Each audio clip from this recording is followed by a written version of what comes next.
Olá, seja bem-vindo a mais um Direto do Legislativo, programa realizado em parceria com o Jornal à Tarde, que publica em página inteira as entrevistas realizadas aqui. A gente, como você sabe, sempre com foco na atuação parlamentar, na visão política, no dia a dia de cada um dos deputados da Assembleia Legislativa da Bahia. Neste programa, nosso convidado, o deputado Alex da Piatã, do PSD, a quem já dou nossas boas-vindas. Prazer tê-lo aqui também, deputado. Prazer é nosso, Jefferson. Primeiro, agradecer aí pelo convite, parabenizar pelo programa, pelo Direto do Legislativo, a todos que nos assistem aí. Prazer muito grande estar batendo esse papo contigo aqui. A gente está no ano eleitoral, tivemos agora a dança das cadeiras em março, com os pré-candidatos à reeleição, muitos deles trocando de partido. Além da discussão eleitoral, deputado, está tendo tempo para legislar hoje? É natural que num ano de eleição, e aí eu particularmente lamento muito que a gente tenha que ter eleição ano sim, ano não, a atividade legislativa não tem a mesma intensidade. Não para, a casa continua, tem as atividades legislativas, mas são um pouco prejudicadas pelo calendário eleitoral, não tem jeito. E é por isso e por mais alguns motivos que eu defendo que tenhamos uma única eleição a cada 5 anos. Eu acho que eleição, ano sim, ano não, atrapalha muito e dentre os motivos que atrapalha, um é esse, a nossa atividade legislativa parlamentar acaba sendo prejudicada, até mesmo porque a sociedade nos cobra isso, né? Passa a nos cobrar uma posição de discussão eleitoral. Uma discussão como essa depende de emenda constitucional, na verdade, para ter uma... Congresso, é outra história, né? Infelizmente já tivemos essa oportunidade, mas os nossos deputados federais e senadores, na sua maioria, não quiseram trocar. Lamento muito por isso. Mas mesmo com a eleição roubando a cena, teria algum assunto em especial que o senhor acha vai ganhar destaque na Assembleia, seja por conta de iniciativa do próprio Executivo ou do Legislativo? Olha, é claro que tem no momento não se tem algo muito polêmico, né? Se teve aí a discussão a questão da Embasa, mas fica mais restrito a um segmento, vamos dizer assim, não é algo que se alcança. É muito difícil, Jefferson, no ano eleitoral, você ter algum tema, ter algo que supere e que consiga o protagonismo da discussão eleitoral. Muito difícil. Eu acho que uma das coisas que realmente é tema importante, que tem sido uma discussão muito grande, é a questão econômica, né? A questão da economia, a questão da guerra que está impactando aí tudo isso. Mas algo direto da discussão dentro do nosso parlamento aqui na Bahia, não vejo algo que supere e possa suplantar essa discussão eleitoral, não. Tudo que se torna, quando você coloca discurso no plenário, quando coloca mesmo um projeto lá, os deputados acabam mais usando o seu tempo para discussão prévia eleitoral do que para os projetos em si, né? As comissões acabam não funcionando da mesma forma. O senhor citou o caso da Embasa, esse projeto que abre o capital da empresa para a iniciativa privada. A oposição tem defendido uma discussão maior sobre o assunto, alegando que o governo quer colocar em votação sem a devida discussão. 2 perguntas. Está tendo discussão necessária sobre esse assunto e a matéria vai ser colocada em votação? Já teve, né? Já foi colocado em votação e foi votado, mas as pessoas se confundem um pouco, que não é ainda a abertura do capital, é a preparação e a adequação à nova legislação federal que exige o novo regulamento do saneamento a nível federal, exigiu que as empresas, e dentre elas a Embasa está inserida, tenham contratos com os seus municípios, projetando para os próximos anos, 10, 20, 30 anos, o saneamento do município até 100%, projetando investimentos que são necessários. Então, elas tiveram que fazer. A Embasa promoveu isso em quase 100% dos municípios que ela atua, chamar o gestor e assim as suas câmaras legislativas, os vereadores, para firmar os contratos com previsão de investimentos, que é até, aqui numa linguagem muito popular, até tal ano, tantos anos nós precisamos ter 50%, depois até tantos anos 70%, 100% do saneamento do município pronto, que é, vamos dizer, hoje até uma projeção do mundo, né? Nós temos essa dificuldade, essa carência ainda no esgotamento sanitário do nosso país, e não é diferente na Bahia. E, em função disso, a Embasa tem que adequar a sua legislação e a sua atuação nas micro-regiões. Então, o que nós voltamos de projeto da Embasa é nesse sentido. É claro que não é ainda a abertura do capital. Que vem depois. Que vai ter que vir. Por quê? Quando a Embasa firma esses contratos, são bilhões de investimentos que a Embasa vai precisar fazer.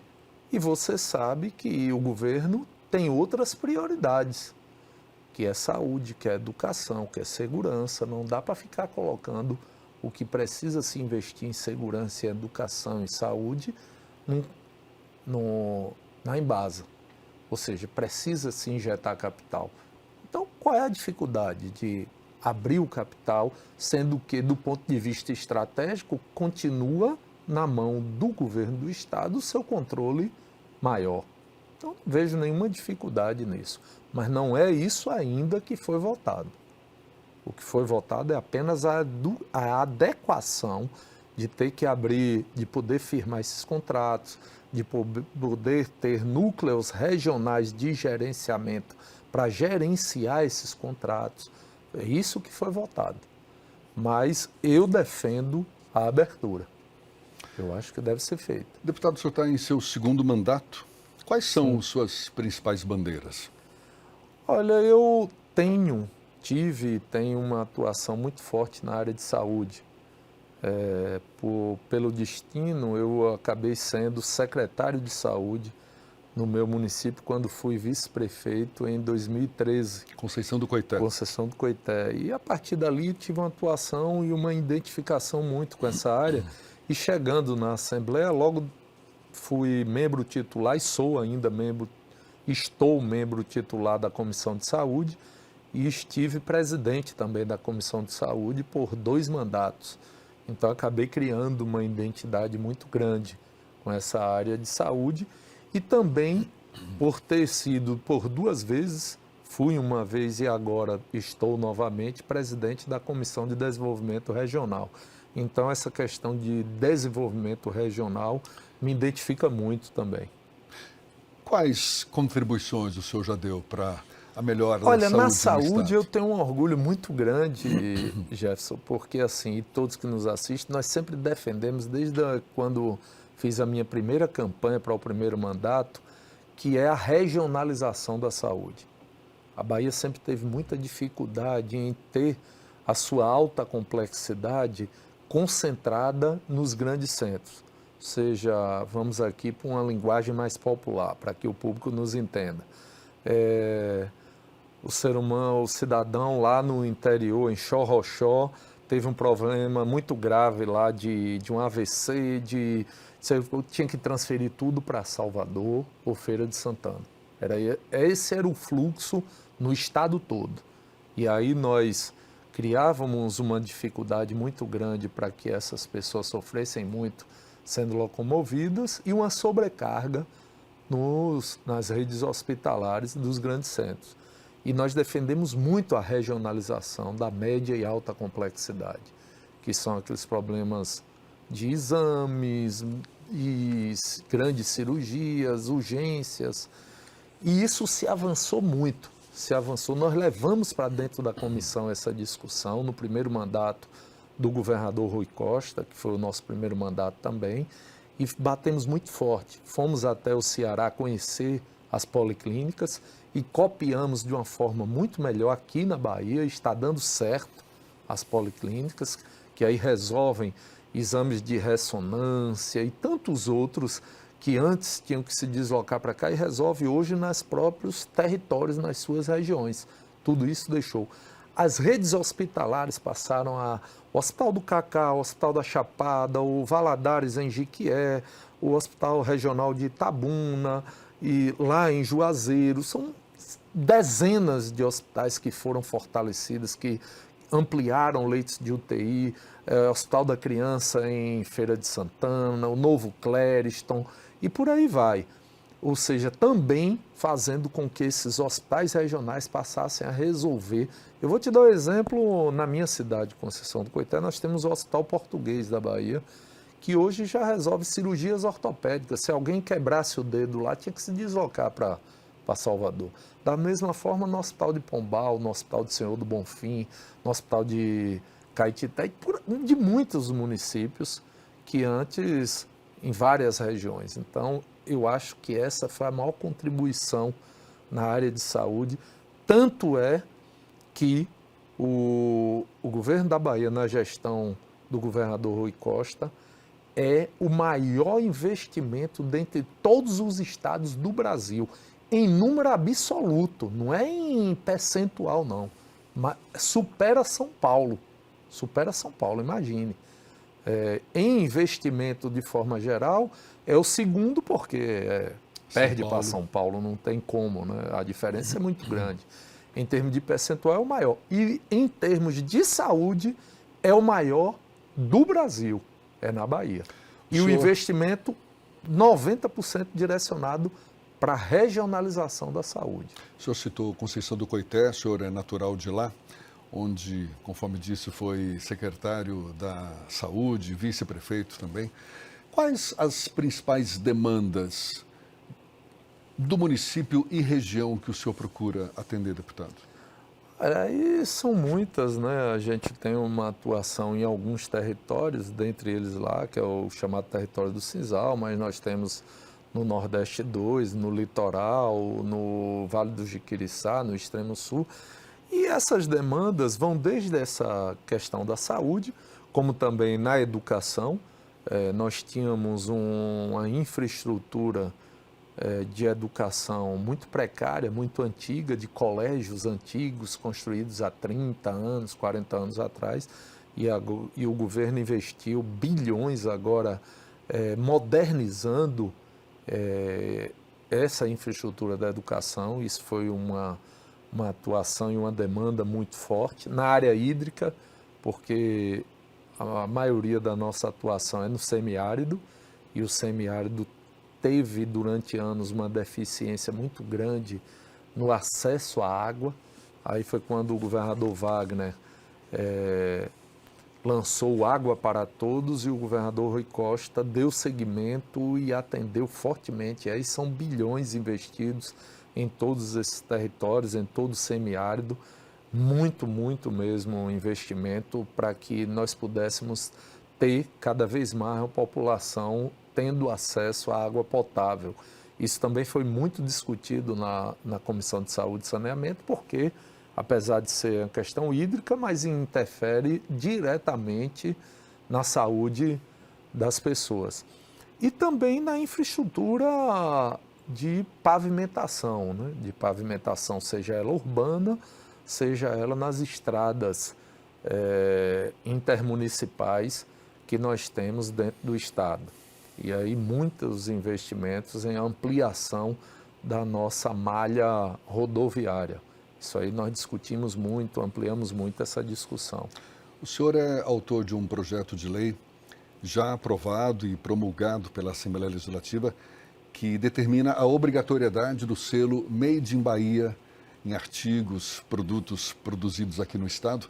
Qual tem sido a efetividade dessa lei? O senhor tem acompanhado, mas eu vou pedir essa resposta para já. A gente volta num instante só, aqui no Direto do Legislativo, nesse programa, nosso convidado Alex da Piatã, do PSD. É um instante só.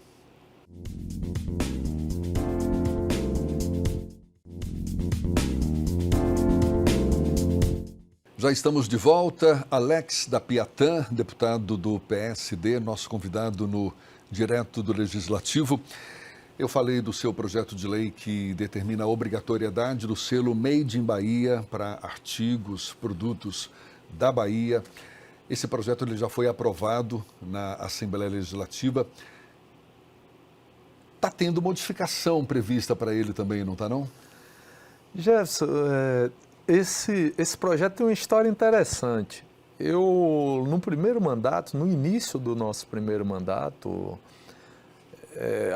uma pessoa me deu uma ideia, eu participando de uma conversa, fazendo uma comparação com China.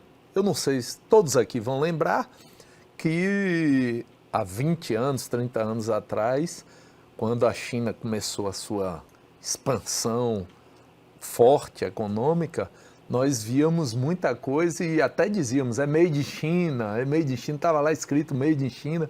Aí uma pessoa disse para mim, por que você não cria o Made in Bahia, rapaz? A gente produz tanta coisa interessante na Bahia e as pessoas não sabem tudo. A China ganhou o mundo com esse negócio de Made in China, Made in China. Eu digo, pô, interessante. Aí apresentei um projeto de lei. Depois, o grupo Business, né, aqui na Bahia, Business Bahia, liderado lá pelo nosso amigo Falcão, e disse assim, começou uma campanha aí, muito forte, com um selo Made in Bahia. Eu aí um dia conversei com o nosso amigo Falcão e disse o seguinte, rapaz, existe um projeto de lei na Assembleia que a gente já discute há um bom tempo e eu tento tramitar, ainda tem um pouco de dificuldade porque tem outras prioridades. Já que está tão evidente, vamos incluir também na pauta. E incluímos, e aí tomou corpo e nós transformamos em lei. Existe um detalhe na lei que coloca obrigatoriedade. E é isso que nós temos que mudar. Porque não fica bem ser obrigatório. Nós queremos, e aí já redigimos isso, e a pandemia acabou atrasando, como atrasou em tudo, mas já vai sofrer a modificação adequada, que é para se tornar, Jefferson, uma conquista e não uma obrigatoriedade. Ou seja, aquela empresa, indústria que produz algo aqui na Bahia, nós vamos regulamentar a lei e dizer assim, ó, se você preencher todos esses requisitos aqui, você ganha o selo Made in Bahia. Entendeu? Então, e o que essa as empresas, é a ideia. E na prática, o que isso ganha? O que isso representa de benefício para as empresas? Primeiro, a visibilidade, né? O Business Bahia tem trabalhado isso fortemente através da Federação das Indústrias, através da mídia de forma geral, muito forte. Então, esse vai ser um selo, praticamente um selo de qualidade, um selo de identificação forte de um produto que é produzido na Bahia. E dentre essas regulamentações, nós estávamos inicialmente com o ex-secretário de Planejamento, Walter Pinheiro, colocando isso junto com o Grupo Business Bahia, junto com o pessoal da Federação das Indústrias, justamente colocando algumas conquistas que tem o selo, seja importante ter na Bahia, para que o consumidor, além de visualizar que aquele produto é vendido na Bahia, visualizar que aquele produto existe, porque tem lá todo um histórico, que aqui eu não lembro dos detalhes, mas vamos dizer assim... Requisitos que garantem a qualidade do produto. A qualidade do produto. Não é, vamos dizer assim, não é qualquer um que está produzindo ali qualquer coisa, porque é dentro do estado da Bahia, tem um selo Made in Bahia. E a retirada dessa obrigatoriedade é que precisa ainda ser efetivada. Aí vai ser efetivada junto com essa regulamentação que vai colocar os itens para a obtenção do selo Made in Bahia. Bom, vamos falar um pouco de eleição. A gente está nesse ano eleitoral, o assunto está em discussão. E eu me lembro que no começo do ano, ainda com aquele desenho original que se imaginava para a chapa governista na sucessão estadual, o senhor chegou a afirmar que Jacques Wagner se elegeria no primeiro turno, que Otto Alencar se elege ou se reelege para o Senado e que a Semineto ficaria em terceiro lugar, perdendo a segunda colocação para João Roma. Hoje, com um desenho diferente? Qual é o seu prognóstico, deputado, com Jerônimo Rodrigues sendo o candidato do PT à sucessão de Rui Costa? Olha, às vezes as pessoas acham a previsão, alguns, né? É óbvio que aí o achismo vai muito dentro da conveniência também de cada um, mas eu te digo friamente, não é aqui por estar defendendo o lado, mas assim, a eleição da Bahia, Jefferson, e a todos que nos assistem, ela tem um histórico desde a sua redemocratização aqui no Brasil, de nacionalizar o voto. Você pode pegar aí que você vai ver essa ligação histórica. Nós tivemos, que eu me lembro e não me lembro de nenhuma separada, mas praticamente 100% das nossas eleições houve um alinhamento do voto nacional com o voto no Estado. Nas eleições passadas aqui na Bahia não aconteceu isso. Aconteceu? Como? A Haddad teve 75% dos votos na Bahia e casados com o seu candidato, que foi Rui Costa. Assim como na primeira, da primeira e segunda de Dilma, a primeira e segunda de Lula. Só não deu certo a eleição de Haddad, né? Não, eu não estou dizendo aqui, não é o resultado da eleição, talvez você não compreendeu, não é o resultado da eleição nacional com o resultado, não. É o voto. O alinhamento. O alinhamento. O cidadão votou em Lula e no candidato apoiado por Lula. Votou em Dilma no candidato apoiado por Dilma. Votou em Haddad no candidato votado por Haddad. Antes com Fernando Henrique da mesma forma. Entendeu? É dessa forma. É o alinhamento do voto, não é o alinhamento do resultado eleitoral. Mas o alinhamento do voto. Mas então, baseado nisso, eu te falo o porquê da minha afirmação. Lula tem mais de 70% dos votos na Bahia, se a eleição fosse agora. E eu acho que esses votos vão ser casados. E, da mesma forma, se assim acontecer e o João Roma for o candidato de Bolsonaro, vai alinhar da mesma forma. E aí corre o risco, porque foi assim que eu falei, corre o risco de o ACM Neto ficar em terceiro.